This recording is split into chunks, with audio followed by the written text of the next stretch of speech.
Hello, everyone. Tyler with Bedford Camera and Video. We have a really cool presentation for you. Let me see who's in the chat here. So the first person to tell us where they're viewing this from is Cameron. Cameron, I know you've been a frequent flyer of ours. So Cameron from Scotland, very cool. We have Roanoke, Virginia. Another person from Scotland, or I'm sorry, Doyle is saying hello from OKC. So we have South Dakota, we have Calgary, Little Rock, there we go, a little closer to where I am, Maryland, Montreal, the LA area. Great. We're glad to see everybody here, glad to have everybody present for this event. We're going to get started probably in about the next 30 seconds, just to make sure everybody can jump on. So we have Terrence Campbell and Joey Terrill. Joey Terrill is going to be our presenter today. So feel free to wave and say hello. Good to see everybody. I know I always feel like it's such a generous thing for people to do, to spend time with us. So I just want to say thank you for being with us today, wherever you are and whatever time it is. Thanks for joining us. Absolutely. And for those of you, I know a lot of you have already found the chat feature here on YouTube. That's how we're going to answer questions throughout the presentation, and we're going to take some at the end. We're going to take more common questions throughout the presentation if there's a question that's being asked quite frequently. If not, we're going to reserve that for the end and just and let Joey answer those as he needs to. And again, we are, you'll see that we're chatting on Zoom here, but everyone else is viewing this on YouTube. So feel free to use that chat feature. And one more housekeeping thing. Again, thank you all so much. It looks like we have 103 watching so far, and it's growing quite a bit. We have about 480 some odd folks signed up for this. So I think this is going to be a great presentation. And I'm excited to hear Joey speak. I've actually never heard Joey speak before, so I think this will be a very interesting presentation. I'm interested to see his take on this subject matter. I do want to let everybody know that if you want to see us in person, if you're able to make it, we have an event in Oklahoma City, and that's going to be next week. I believe beginning this time next week, and that's going to be our PhotoCon event. And we are going to have Joe McNally is going to be one of our Nikon presenters there, and we're also going to have somebody that's on the Zoom call with us today, which is Terrence Campbell, our Nikon rep. Say hi, Terrence. Oops, you're muted. Yeah, technical difficulties. Of course, you think I'd have that all ironed out now that we're year 3 in this dang pandemic. No, thank you very much. Yes, I'm excited to be there in Oklahoma City starting Thursday night. We'll actually have a food photography envoy that Nikon will be heading up. So we'll be loading out gear, letting people shoot with that, having a contest to see who can get the best food photography. So anybody that's on this class right now will learn some really good information on how to capture better images, because I've been following Joey for a long time. He's a phenomenal photographer. So I'm excited also to learn more from him as well. But yes, next week, starting Thursday, Friday, Saturday, we'll have PhotoCon in Oklahoma City, where we will have gear as well as 2 Nikon reps there to be able to answer any questions. So I'm excited to see people in person as well as chat with all you guys here today. Excellent. Gentlemen, glad to have you here. Terrence and I are going to be here to moderate the chat and the questions. And Joey, unless there's anything else you need, I say go ahead and take it away. Awesome. All right, let's have some fun. So again, thank you all for being here. Obviously, the thing we're going to talk today about is macro, but the one thing I want to say in advance is, all of us are photographers. All of us do this because we love it. There are probably some in the group that earn a living doing this, as I do. But most of us, even if we do it for a living, we do it for fun. And so a lot of what I want to share today is really about that. This work, believe it or not, is more what I consider to be my fun work. It's the best way to explain it is I've spent 35 years as a commercial photographer, and so much of that involves not being able to do what you want to do. You're working to a layout or something like that, and oftentimes what happens is the picture you make is not the picture you wanted to make necessarily. You're serving a lot of masters. So this kind of work is my answer to that. And I think all of us, sometimes people will call it a personal project. This for me is that. So without further ado, let me switch over to this and we'll get underway. So like I say, for me, photography is just, there are so many ways to be involved in it, but macro photography for me has always been incredibly consuming. It's whether it's working with something like this, which is oil droplets in water, or something like this, which is, like a kitchen gadget you find in the drawer, or the intricacies of a colorful flower like this one. Macro lens has the ability to turn a box of pencils into, I don't know, what I would think of as like a kaleidoscope of color. It could reveal the detailed textures of a beautiful feather or the profile of a few stalks of wheat. Now, this is a trip, to me anyway. These are the gills on the underside of a mushroom. And for me, there's nothing other than a macro lens that can reveal something like this. I have a lot of fun with water droplets on glass. The possibilities of magnifying water droplets on glass and the potential for the imagery you can create doing it never really seems to end to me. But for me, that's just the beginning of the story. I'll tell you this, that for me, photography is all about light.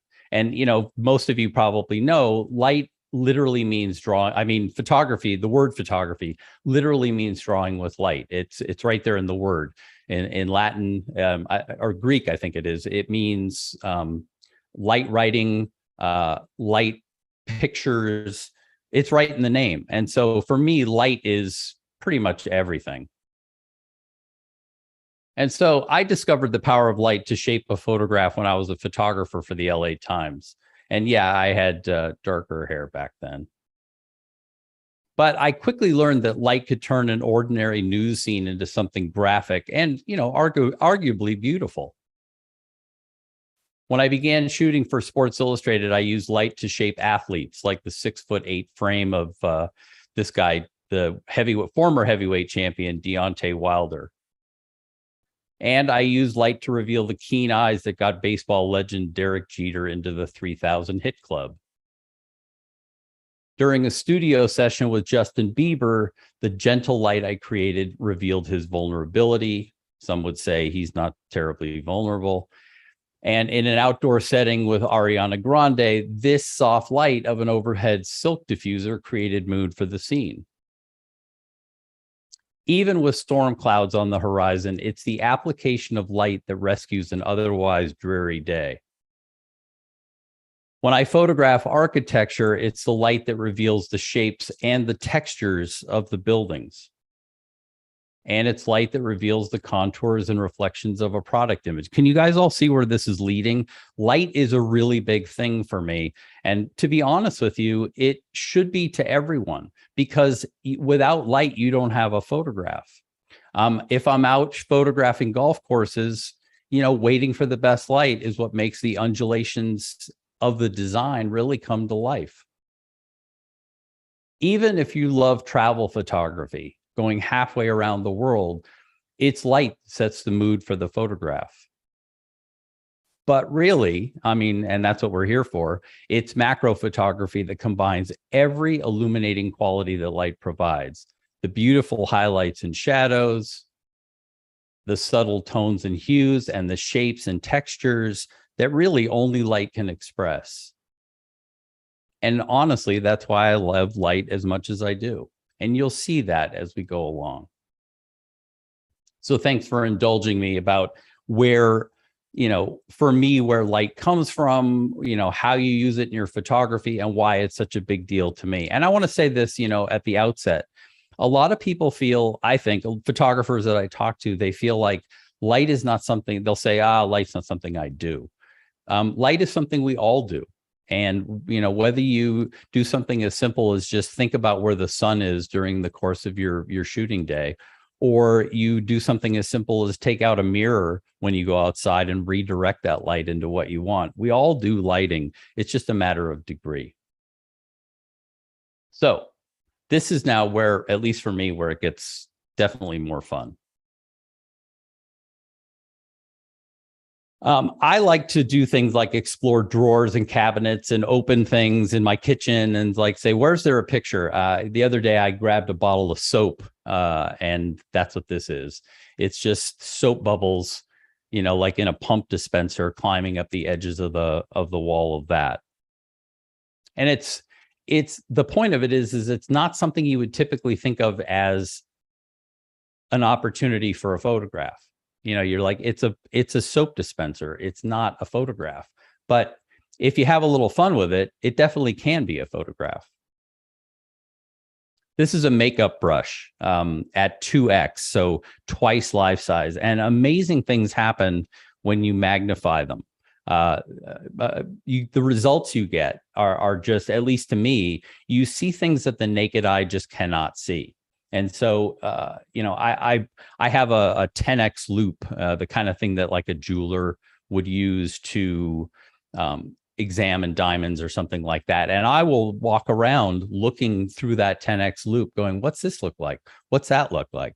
And so even, going in, like I say, in my kitchen drawers and cabinets, I'll find all kinds of stuff, and you'll see some pictures of it as we go along that, you wouldn't think would make a photograph, but sure enough, it does.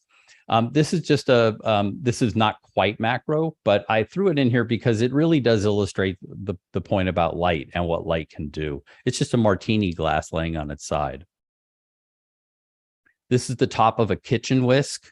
I told you there was a lot of things from my kitchen drawers. I'm cheap too.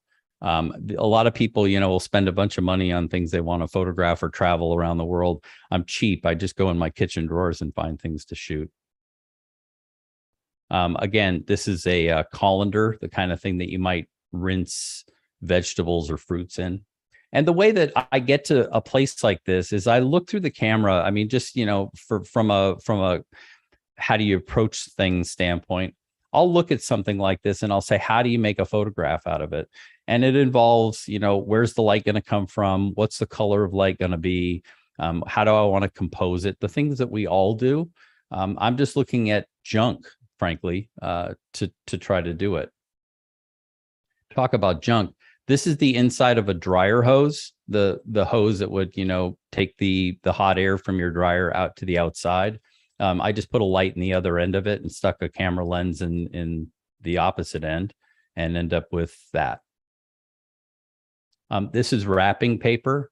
Again, when you magnify things, everything changes. And, that's why like a macro lens rarely comes off my camera anymore. It's just super fun. I went to the pool store. My favorite places to go are like Bed Bath and Beyond, Home Depot, the hardware places like that. But every once in a while, it's fun to go to a different place and you go to like a pool store. What do they have here? This is a pool brush, like the kind of thing that you would use to clean the tile on your pool. Again, playing with light, playing with color, playing with depth of field, you get very, very interesting results. Someone told me this reminds them of a sea anemone, and now I didn't see it at first, but I see it now. We all use these in the kitchen. This is a Pyrex dish or Pyrex measuring cup, and you're just looking up at it. I don't know a lot about how glass is made, but what the lines within the glass, I think, are what make it unbreakable. And interestingly, if you light it a certain way, those lines reveal themselves. This is a bar strainer, the kind of thing you would use, if you were making yourself a martini. just some fun light sitting on a sheet of glass and lit from a bunch of different directions. This, I am told, is a brush that you would use to, it's so gross. I'm sorry that I even have to say it out loud. It's a brush you would use to remove dead skin. So these little pointy things are very, very, very small. But again, if you place light in very interesting spots, suddenly something that isn't all that interesting becomes interesting. Now, I'm going to show you 4 pictures in a row here. This picture is not that interesting. It's just simply a glass dish with a glass bowl sitting on a glass dish. But I wanted you to have context of the next 3 pictures. This is because, and I'm answering a question that I suspect may be in some of your minds, is like, how do you find this stuff? How is it that you look at it and see a photograph in it? And the truth of the matter is I don't. Most of the time, I don't see the picture, and it's like failure after failure after failure after failure until I find the one I'm looking for. But this is a case where I found this thing and I was like, those tips are really, really cool. What can I do with it? So what I did is I turned it upside down, put it on a sheet of glass, played around with the light a little bit, and made this, which is not that great of a photograph, to be honest. But this is the start for me. It's like I look at it and I go, all right, well, that's kind of interesting, but is there something else? And if you notice, if I go back, if you notice, there's like this yellowy, orangey quality in the glass.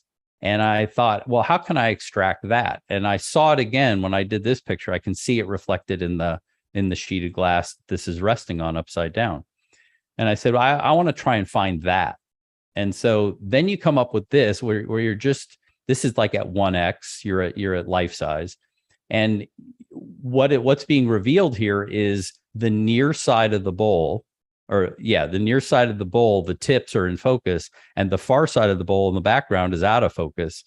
And just by, holding focus throughout, you end up seeing all this detail that isn't inherently visible in that first picture. And then you finally get to this where you combine the two, which is you use the dish and you use the bowl together in such a way where, you get this kind of crazy abstract image out of what is just a glass bowl and a glass dish. Another glass dish. Just, intricate details, but add some interesting color to it, and it takes on kind of a different effect. This is a whisk, again, a different take on it. One of the interesting things that happens with a macro lens, particularly when you shoot it wide open, is you end up with this effect, and you'll see this in another picture I have in here, where it looks like something's moving. And it's the craziest thing. Like it looks like that whisk, at least to me, like it's shaking, but it's not moving at all. It's just the effect of only one point of focus. You can see it there kind of running through the upper third of the frame. That's the only thing in focus, but it kind of gives you this feeling like the subject is moving.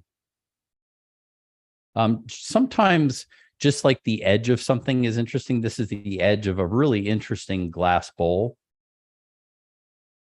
I was talking earlier about junk. I mean, this truly is junk. This is, when you go to the store and you buy a bag of lemons or limes or something like that, and it comes in a little mesh bag. This is the mesh bag. And so by playing around a little bit, again, with light and color, and particularly depth of field, and the planes that are in focus and what happens when things are out of focus, you'll notice like the mesh bag itself is red, and those parts in the out of focus red dots that you see are the backside of the mesh. So I sort of created like a rolling hillside of mesh, and you end up with, like I say, magnification does all kinds of amazing things. I like to tell you a very, very brief little story here. When I was in art school, I went to a bunch of different schools for photography, but the last one was an art school. And when I went there, I was given an assignment that really kind of changed the way I looked at every subject. The assignment was this. The professor said, you need to go out and you need to photograph something. And when you come back, you're going to show it to the class. And if anyone in the class recognizes what it is, it's a fail. It's a pass or fail grade. The pass is going to be if no one can tell what it is. So the object of it was to find something that's common, everyday common item, and try and obscure what it is. And it was really a great way to approach things because it made you see them not so much as they are, but what they could be. So I when I run out of ideas and when I run out of creativity, I hit a wall or whatever, I always go back to that and think, what can I do that'll make this, hide this? This is a barbecue brush, what you would use to clean a barbecue. This is the same barbecue brush, just photographed differently. Instead of photographing, perpendicular to it, you're photographing parallel to it, or vice versa, sorry. And the out of focus, by judiciously choosing your f-stop, you end up with these circles of confusion, out of focus bits that give you these really interesting patterns and textures and colors. Every once in a while, I'll do something, that feels very straight up. This is a vintage light meter, which is really fun because it goes to F364, I think it is. It's more than 100 years old. It's a beautiful piece. And I just wanted to try my best to try and control the light, if that makes sense. How small, this is about the size of a $50, maybe a little bigger than that. So the idea is like, can you control the light at a very small size? And so I always wanted to light the digits on the right side, kind of show the digits in the middle, put a little blue highlight on the edge of the meter, and then have kind of a interesting background so you end up with a little depth. Now, the one thing I want to mention is we all live in different locales. In Los Angeles, in the LA area where I live, sometimes it's blazingly hot and the last thing you want to do is go outside. Many of us live in climates where in January, the last thing you want to do is go out because it's freezing cold. So much of what I'm showing you can be done at your kitchen table. And that's sort of the point, at least it is for me, in the sense that, you don't have to go halfway around the world or even go outside to do, have fun with photography. This is another kind of a brush. Again, this feels to me like it's spinning, and yet it's not moving at all. But the f-stop, more than anything else, creates this appearance. This is one of those, like trippy, confusing kinds of pictures. The lines you see, this is a glass you would use to make cocktails. Sounds like I make a lot of cocktails, doesn't it? I don't. But I love the stuff you use to make cocktails. This is a cocktail mixing glass. The lines at the bottom are etched into the glass and they're parallel to each other. But because of the angle, this is done with a PC lens, a perspective control lens. Because of the way that it's being photographed, they don't look like they're parallel to each other. But the other part is the spout is facing away from you. Even though it looks like it's facing toward you, I'm shooting through the glass to the other side. And because I focused on the far side, it looks like it's on the near side. Very simple. This is just, an LED panel that I covered with each LED or each section of LED I covered with different colors and put it on what is essentially a lazy Susan and rotated it. And if you do this kind of thing and you want it to feel as though, it's not just a blur and that there's a direction to the movement, the way you get that is simply by hesitating at some point. So this was a 5-second exposure. So you rotate and then you stop for the last second. And it looks like that's where you get the burn in. That's what those circles are. You get the burn in from the LED. And then it makes it look like there's a head and a tail and a direction to the light. One of the fun things about light is truly understanding how it works. In order to get something like this, of course, what you have to do is you need to have the light source be very, very small. Think if you were out in the sun and it was late in the day, this is how it would look. But to do it indoors, the way you accomplish it is you have to have a very small source, say like a speed light, and put it far away, say 30, 40 feet away from these glasses. that'll give you the nice hard shadow. That's not too hard. If you add a little color to it, then you'll get the rose color, and you'll get rose in the glasses, and so far so good. The way you get the blue is shadows are effectively no light, meaning because there's a shadow being cast, there's no light in that space. So you can add something of your liking. And so in this case, what I did is I added a second light with like a turquoise gel on it. And I just brought the intensity up far enough to fill the shadow with a color, but not so far that it would pollute the rose color of the surrounding area. And that's how you get that effect. I did this picture just a couple of weeks ago. It's an exercise in what's called dark field photography, where you're essentially trying not to light the subject. And so it's just really an exercise in light control and lighting the edges of things. It's a wine glass, and it was really a fun challenge.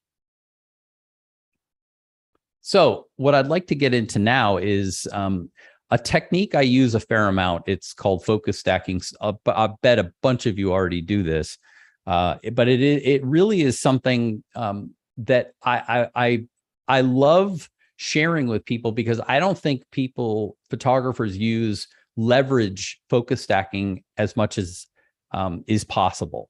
Meaning, people think of it as like, oh, I'm going to shoot a picture of a bug, so I think that I need, and it's going to be, hundreds of pictures, and that's what focus stacking is. But focus stacking is actually a lot of different things. You have ultimate control about what's in focus and what's not in focus. And you'll notice at the bottom, I've put in there, how big is it? This is a leaf that has been off the tree probably for weeks, and it's all curled up and dried out and whatnot. And so it's 113 captures. And the first question I usually get about focus stacking is, A, how do you do it? And then B, can I just stop the lens down? So let me address, and I'm going to come back and join you for a second, just so that we can see each other, or at least. The first part of it is what focus stacking is simply this: is the camera, and particularly if you have a recent camera, any of the recent Nikons, the Z7, C7 II, Z9, and other ones will do this. And what it essentially does is the camera takes a picture, refocuses the lens, takes another picture, refocuses the lens from front to back. So the nearest focus to the furthest focus. And it will step through so that it captures everything in focus from front to back. Then you take all those images, put them in special software, and the software chooses only the parts that are in focus. And at that point, you have a totally focused image. Now, like I say, you don't have to have everything in focus, just what you choose to put in focus. But that's essentially it. What's great is that you used to have to do this with, I always call it like a sled, but it's a platform that physically moves the camera. Now the cameras do this internally, meaning it doesn't put them together internally, but it captures it internally, and it does it amazingly fast. 113 captures a minute at most. I mean, it's done in a minute. And so there's really no reason not to do that. So with that, let me go back to just the pictures, and I'll show you some other stuff. So here's a rose, 85 captures. And again, the next question I always get is like, well, why don't you just stop the lens down? Two reasons. One is every lens made, doesn't matter who makes it, will start to degrade at some point as you start to stop the lens down. There is, and you can test this. You can take a picture of anything you want, just be consistent about it, and you'll see that past a certain point, the lens begins to deteriorate. And so the great thing about focus stacking is you can photograph at the optimum f-stop for your lens. Every lens has a best f-stop that it will perform at. So you can work at the best f-stop that the lens can perform at, and you can control where the focus begins and ends. So here's a great example of that. I wanted to make sure that I held focus from the closest part of the flower to the furthest part of the flower, but I didn't want the background, which it's actually sitting on, to be in focus. And so by doing it this way, if I had just stopped the lens down, not only would I have all the flower in focus, but I would also have all the background in focus, which, by the way, is broken glass, like from tempered glass. If a windshield shatters, what that looks like. So that's what the background is. It's a bunch of tempered glass. The flower sitting just slightly above it. And so like I say, I wanted the background to be out of focus. And so through focus stacking, I essentially stopped the focus at the edge of the last petal. So I didn't have the background in focus, and therefore it feels much more 3D that way. This is our mushroom again. I didn't talk about this at the beginning with the mushroom, but what's trippy about this is I pulled this out of the grass back when we had grass in California. I pulled this out of the grass and turned it upside down and basically pumped light through this mushroom. And this is the color that comes out of it. I don't know anything about mushrooms, but I was shocked to find out that without coloring the light at all, this is the color of the inside of a mushroom, is this orangey, yellowy, red color. Again, it doesn't seem like focus stacking would make much of a difference here, but it does. These are eucalyptus leaves. I added a little color just to add a little interest. Very, very close on a fern. All of these, like if you zoom in on them at like 100%, I mean, the detail is absolutely incredible. And again, I've never seen anything like it except through focus stacking. Dandelion, hibiscus. And this is a good example of judicious use of it, in the sense of, you'll notice the stamen is out of focus, and that's on purpose. I want to drive your eye to the part of the flower that's interesting to me, which is the base of the stamen, where there's what look to me like little bits of moisture and all of that. So by controlling where the focus begins and ends through focus stacking, I can do that and make it look like a very organic photograph. I think some people are concerned focus stacking has a certain look to it, like everything's sharp. It doesn't have to be that way. It can be that way, like the leaf, the very first picture, but it doesn't have to be that way. Another good example of all I wanted to do is hold focus from the top of the butterfly's body to the last part of its wing that was in focus, and then keep the background, kind of there, but not too there. So it was competing with the butterfly. This is an extreme example. This is 10x. This is a peacock feather, very, very, very close. This is only about 3 millimeters across. This surprised me because sometimes when you focus stack something, you don't know what you're going to get. You look at it in camera and it's hard to pre-visualize what it's going to look like when everything's in focus. So I encourage all of you, experiment with this. Like I said, it's not something that takes a lot of time. The camera can do it in a minute, and then the software, depending on the software you use, can do it in 90 seconds or something like that. So if you don't like the results, you can just do it all over again. Again, this is another example. You can see 35 captures. It's at 1x, but because I've chosen to start and end the focus stacking, or the focus points, it feels much more organic, like it's just a naturally occurring photograph. But I made the determination, I want to hold focus from this point to that point. Again, a butterfly wing. And this, to be honest with you, this relates to, you probably were wondering at the time, like, why is he showing us pictures of people and golf courses and things like that? It all is interrelated. Lighting and photography, to me, one of the great things about it is they all relate to one another. And so like this to me is a golf course, in the sense that the same undulations of a golf course, and the way you would know, well, if I want to show off, the bunkers and the green and everything else, the way I show that off is wait till later in the day when the light's lower, that'll reveal all those undulations. It's the same thing with a butterfly wing. You know where you need to put the light if you want to reveal the same thing, the undulations of a butterfly wing. symmetry in nature. I never ever get tired of that.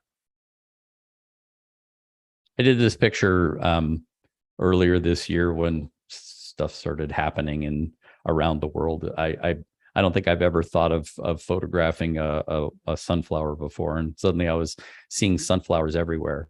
But the only way that you could hold focus from front to back like this is focus stacking. And again, textures and details and things like that just really, really lend themselves to focus stacking. Even something like this, which this is, I don't use a curling iron. I don't have enough hair to use a curling iron, but I found this in a Bed Bath and Beyond, and it had this wavy pattern in it. So what I did is I illuminated it's a silicone pad that you would put a curling iron on. I should have said that first. And what these are water droplets resting on a sheet of glass, and they function essentially as lenses. So what it's doing is it's magnifying what's underneath it, which is that pad for a curling iron. This is at 5x, so 5 times life size. This is a dragonfly wing. The structure of it totally reminds me, for those of you who enjoy aircraft and things like that, it reminds me of like this structure of an airplane wing. If you've ever seen how spars and things like that are put together, it's amazing how nature is, or vice versa, how we create things that are so similar to nature. And another mushroom from my grass I used to have, after letting it sit for a couple of days, it created these, shriveled up and got this really cool pattern to it. This trippy story, so indulge me. What this is a spoon, a tablespoon, simple tablespoon. And what it is it's resting on an iPad. Do you remember I showed you the picture earlier of the glass bowl with all the colors? This is that same picture. And so what it is I have an iPad sitting flat on the studio table, and the spoon is resting on the iPad. That's reflecting what's on the iPad. So it's seeing the picture on the iPad. And then I have a second iPad resting against the first iPad at a right angle, creating the background to it.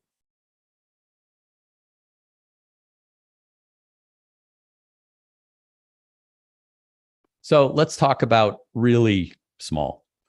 This is very much a specialty, but it can be super, super fun.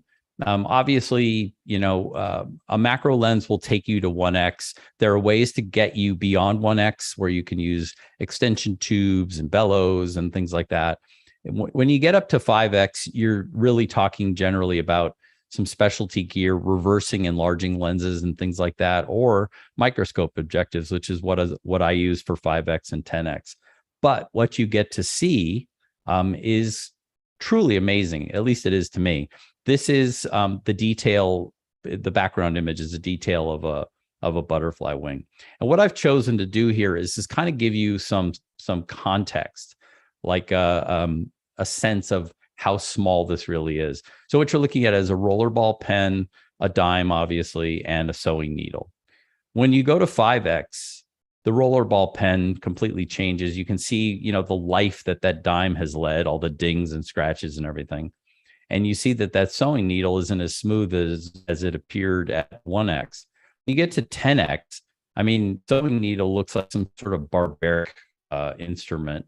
The damage on the dime is really apparent. But look at the number of captures. It's 240 captures. And you say, wow, how do you need that much? It's amazing at 10x to carry focus from the top of the rollerball pen to the bottom of the dime is 241 captures. So in other subjects, this is obviously the forewing and the hind wing of a butterfly. If you look at the blue area and the yellow area of the forewing there, that's this. So 5x. So you can see how small it is. And this is the hind wing at 10x. Again, we're back to the golf course, the undulations and how you reveal texture and shape. Different butterfly at 1x, 33 captures to do that. And interestingly, let me go back one. If you look in the upper right-hand corner, you see the edge of the wing and you see what look like little frilly bits there. Those frilly bits, when you go to 5x, suddenly don't look so frilly. They look downright dangerous to me. And then at 10x, the scales of the butterfly reveal themselves. Sometimes I'll go to like, I mentioned I go to different stores and find things. I went to a place that has sewing thread. This is just some metallic looking sewing thread at 1x. When you go to 5x, it reminds me of like colorful straws. And when you go to 10x, you can see they're actually severed so that they'll bend, which is, I always think about like, what's the machine look like that makes something like that? Again, a butterfly, if you look at the upper left-hand corner, those little frilly fuzzy bits, they look like that at 5x. And the scales of the creature look like that at 10. This reminds me of like candy in a box or something like that. It's amazingly beautiful. So I mentioned one of my favorite things to work with is water droplets, oil droplets, any kind of liquid is super, super fun. I started doing this a few years ago and just got really into it. It's a ton of fun and it's very easy to do, to be honest with you. So like here, what you're looking at this is a drain cover. It's the kind of thing that you would put over your sink drain so you didn't drop your wedding ring down the drain. It's just, a few bucks at the local home store. But as I said earlier, what happens is the water droplets magnify whatever's underneath them. So you can see, if you look carefully, you can see the strainer itself in the background. You see the dark line running through it and some of the holes in it. So that's the actual strainer. And then the droplets function essentially as a lens. These are cupcake holders, couple bucks at the grocery store. What I did is I soaked them in water, made them flat, laid them out, and then the water droplets kind of did the rest. This is a sink mat, the kind of thing that you would put in the bottom of your sink to keep glassware, stemware from breaking. And again, you can see the pattern in the background. That's the actual sink mat, but the water droplets give you that cool orb-looking appearance. This is a small tiny little colander. And I love this kind of, and I do this, I confess to doing this look a lot in the sense that it just reminds me of like a bunch of, some sort of like fighter jets, fighters, in some sort of Star Wars like movie, leaving and going out to battle or something like that. This is bubble wrap, and they're water droplets on top of the glass, and I've defocused the lens. And when you defocus the lens, you get an effect like this. Bubble wrap again with a different technique. For those of you who love coffee like me, this is the bottom of a French press.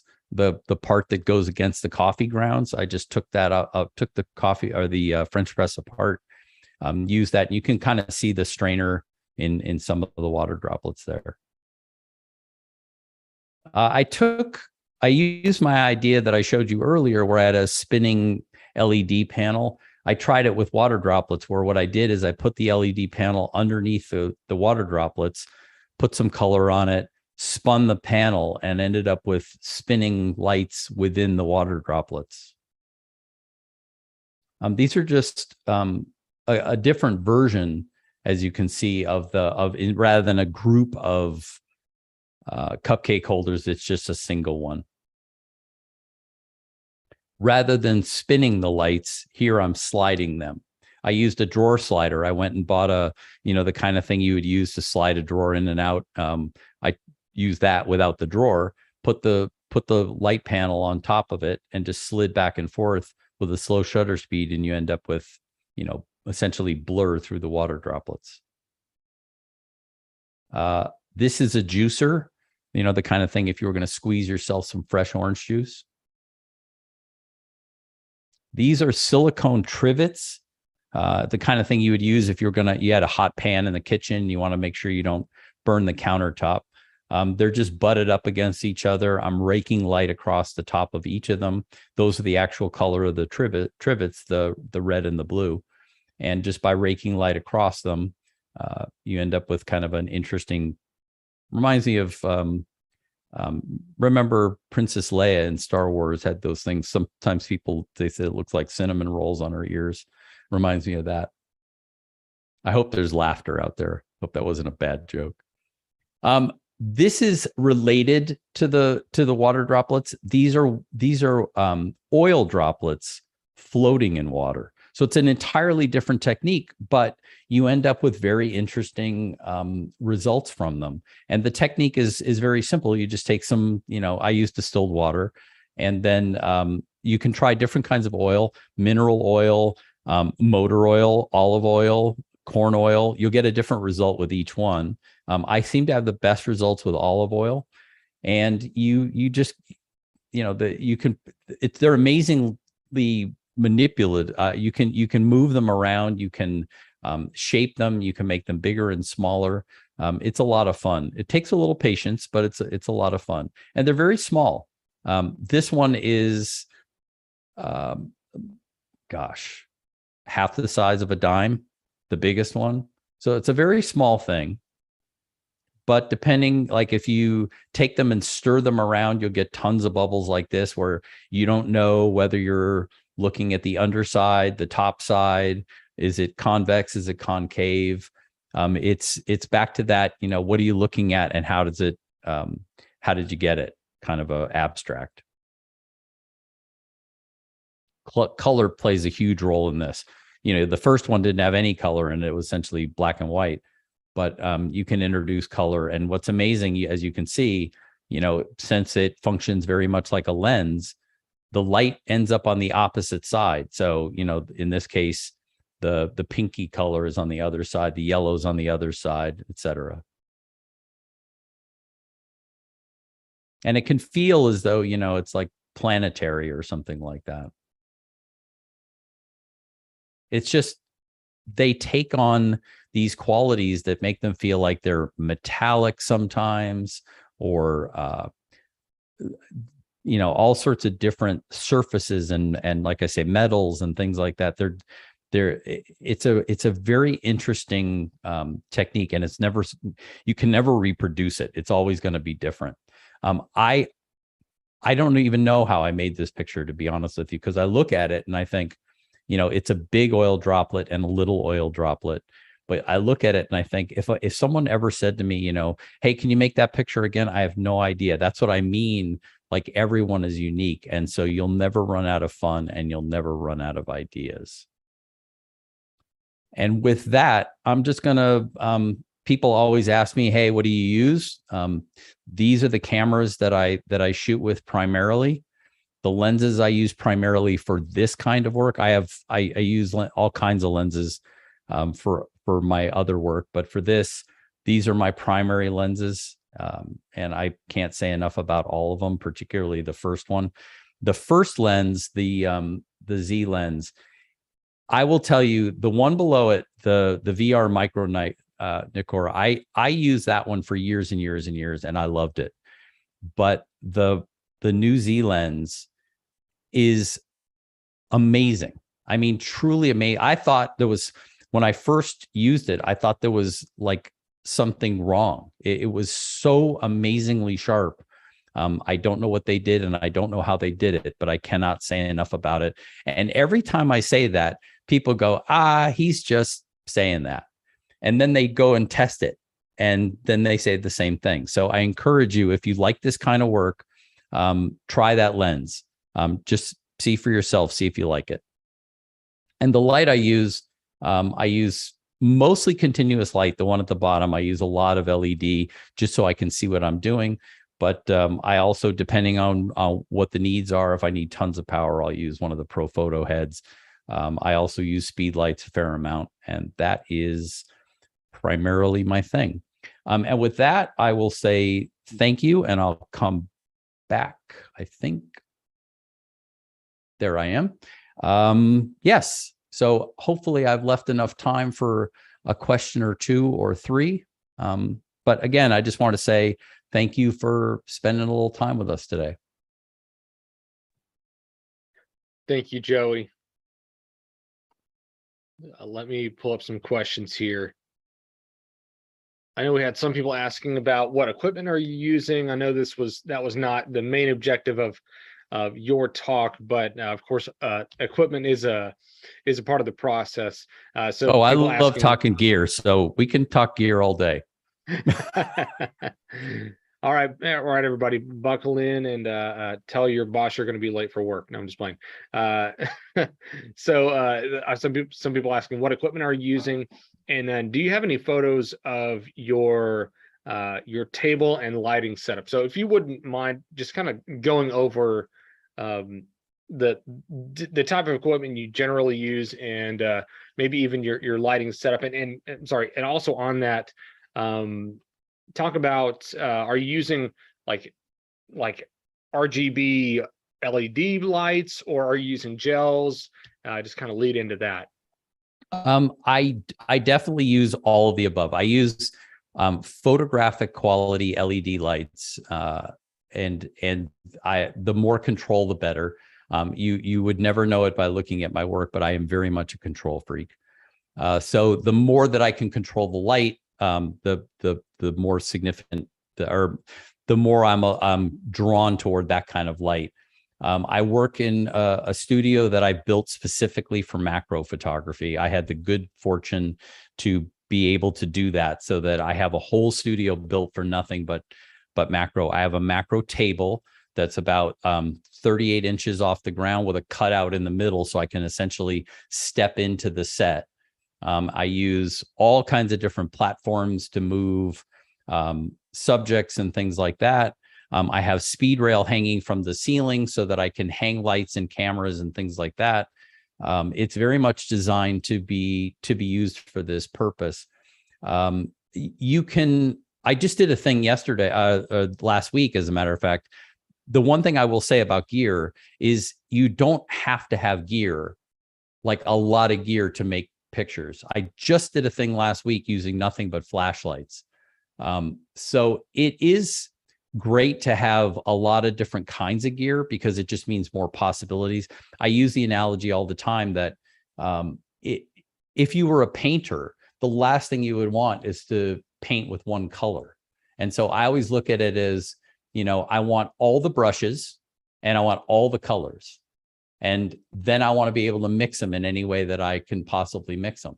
And that means that there's no limits. And so that's really handy.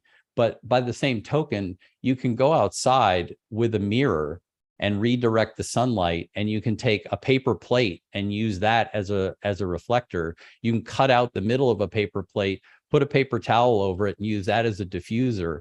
It's not as elegant as having the proper stuff, but don't let not having the stuff keep you from making pictures. What you'll see if you try some of this stuff with paper plates and things like that, you'll say, this is super fun, but it's frustrating. So I need the real thing. And you'll get to it, but don't ever let the gear. I always say, look, you can't make your own lens. You need the lens. The lens you have to have, the camera you have to have. But the next part, there's a lot of ways to DIY it until you're ready to invest. And then at that point, you'll know why you need this stuff. Does that make sense? Absolutely. And something that stuck out to me was, not only are you putting a lot of effort into the subject matter, but also there's quite a bit of thought going into the background. I feel like the backgrounds are helping reinforce the subject matter. Oh, that's totally true. And it's a great observation. And thank you for noticing that. I tend to build from the back. I tend to look at, if I know that I'm going to be shooting, a given subject, I tend to think back to front. Just it's sort of the way my mind works. But I always feel like, we work in a 2-dimensional medium, and anything I can do to make it a 3-dimensional medium, feel that way, is something I try to do. So whether it's through light or color or focus or something like that, just to give you that little bit that feels like you feel like you could reach into the picture. That's usually the way I approach it. Yeah, absolutely. And I guess one more question I have before I know there's some other really good questions coming up. Do you have a background in product photography? Yes and no. I mean, it's certainly never been a specialty, but I've done a fair amount of it. Let's just put it that way. But my background is really in portrait photography. I was a contract photographer for Sports Illustrated and Golf Digest for 12, 13, 14 years. That's really what I'm known for. But this kind of thing, like I said, is when you and it doesn't matter whether it's this kind of work or it's, any other kind of photography. It's when you have the ability to do whatever you want and no one's, like looking over your shoulder going, can we do that? Can we do this? And then a quick story. And it really applies to, I think, all of us as creators. I remember a period, a number of years back, where I looked at my work and I realized that like 3 years had gone by and I hadn't made a single picture I was proud of. It wasn't that the work wasn't good, and it wasn't that the work didn't fill its need. It's that I wasn't proud of anything I had done, and mostly because everything I looked at was some sort of a compromise. And so if you ever feel that way, the best thing to do is find something you can do where there's no limitation and you feel like that's the image I wanted. Now, you'll never get there. Every image I just showed you, all I see is what's wrong with them. There's something wrong with every one of them. And I'm like, oh, I wish I could have changed that. I wish I could have changed that. But it's the process of getting there. It's the process of working through a problem, and you get closer and closer and closer to, the result you're looking for. It's at that point that it becomes amazingly satisfying, and that, hopefully all of you, can find that. Absolutely. The next question that I saw, and I think you may have touched on this on that last slide you had with the equipment. Someone was asking, are you using tilt shift lenses? Oh yeah, I do. I use those lenses for a number of different reasons. If you're not familiar with them, they have what's called rise and fall, shift, and they will also tilt. So the lens does this and does this and does this separate from the camera. And so what it allows you to do is change perspective a little bit, can hold focus a little bit better. But what many people don't know is they're also macro lenses. The Nikon PC lenses go to 1:2, which is half life size. So they're amazingly effective for certain things. And so I definitely engage them when they're appropriate. Yes, I love them. Absolutely. Yeah, they're not just for architecture. Yeah. I had another question asking about specifically about focus stacking. They're saying, where do you start and where do you end? Very important tip here. Always further away than you think. If I had a dime for every time I've said that's the spot that I need to start at, I've been wrong. And if you get it wrong, it looks funny. And so the best thing to do is find your focus, just keep backing it up until you say, I don't see anything in focus now. And then go just a little further and start from there. And there's no real good way to know where to end, but more is better. You can always throw them away. If you end up going beyond the area that you needed, You don't have to add that to the software to build the stack. You can say, I don't need those. There's nothing in focus beyond that certain point.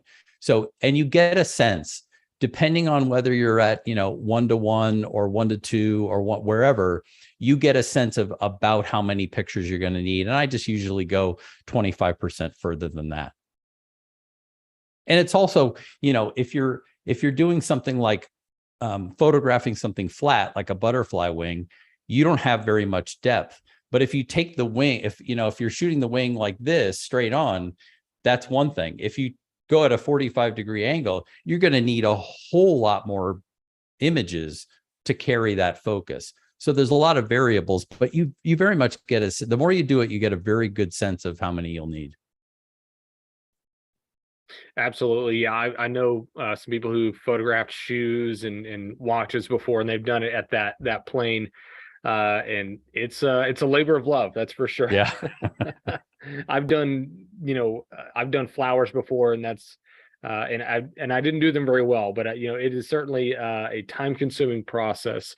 Including that process, several people ask in the chat here, what is your, I guess, more or less, I don't want to phrase it to where I'm pigeonholing you into one thing. Tell us about your post-production process.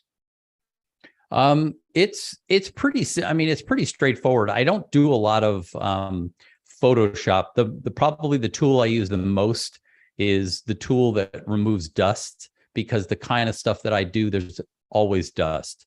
Butterflies are some of the dirtiest things you've ever seen. There's just dust everywhere. And so, and water droplets as well. You no matter how well you clean the glass, you end up with like little bits of lint or something on the glass. So that's really generally the extent of the work. I don't do any combining images or things like that, but my process is, just to be very technical about it. I shoot completely raw all the time. I bring the images into Photo Mechanic. I go through Photo Mechanic. I edit that take down to the images that I want to use. Those images then end up in Capture One. Capture One is where I do all the toning and color correcting and all of that.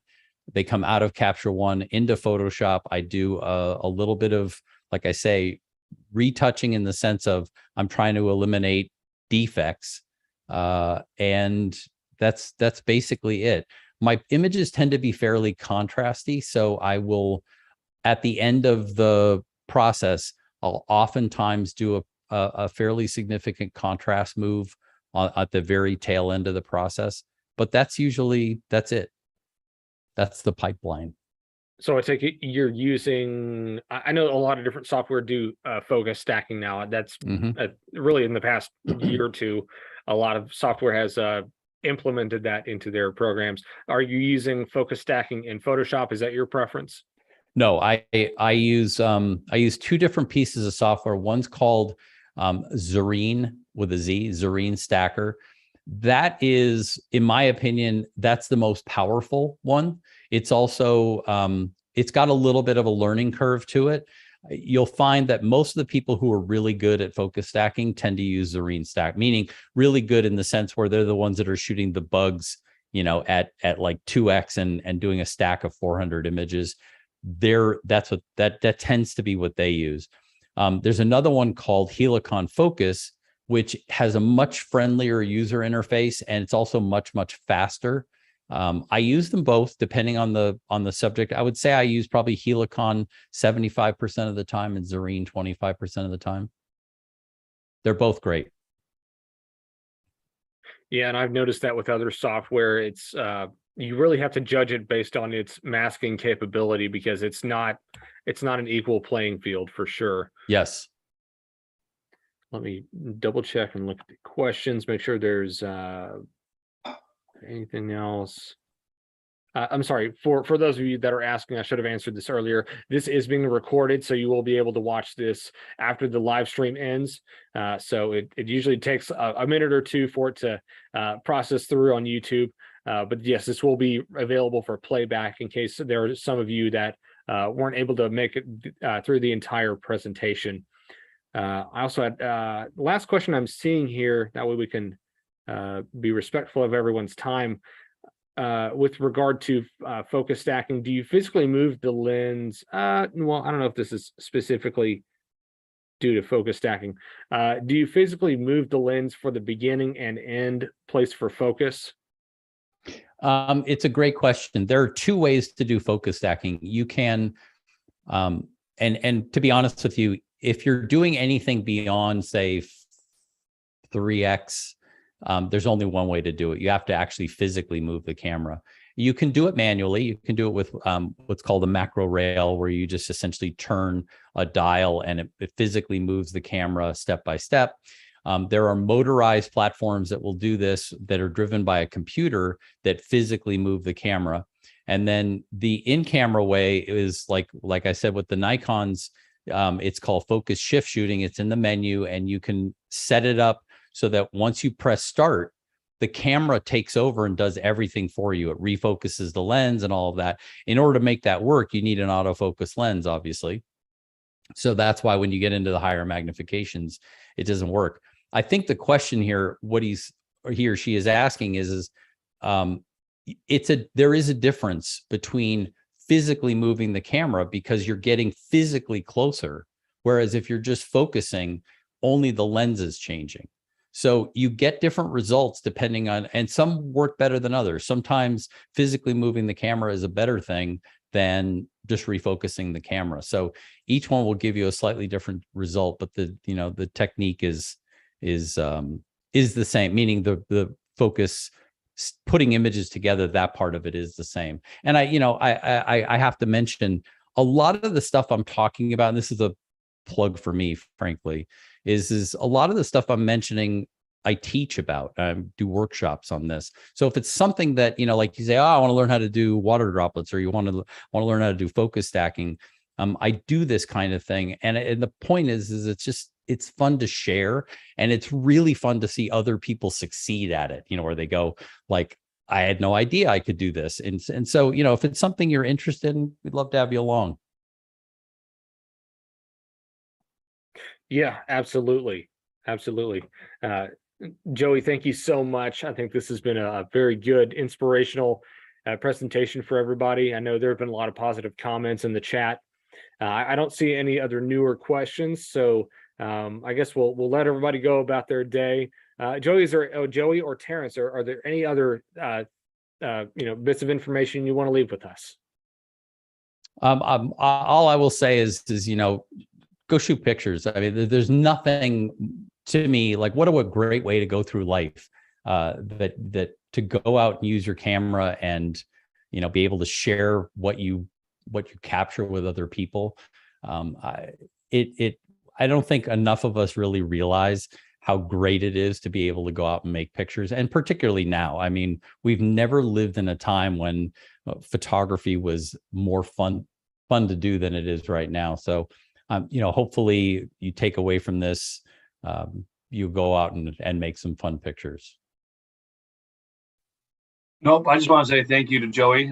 It's always a treat. I've interacted with Joey a couple of times at previous Nikon events, and he's always a wealth of knowledge. So thank you very much for taking the time, as well as thank you for everybody for coming out. We hope to see you in PhotoCon. And if we don't see you in PhotoCon, we hope to see you some other time in another Bedford event. Thanks. Awesome. Thank you, everyone.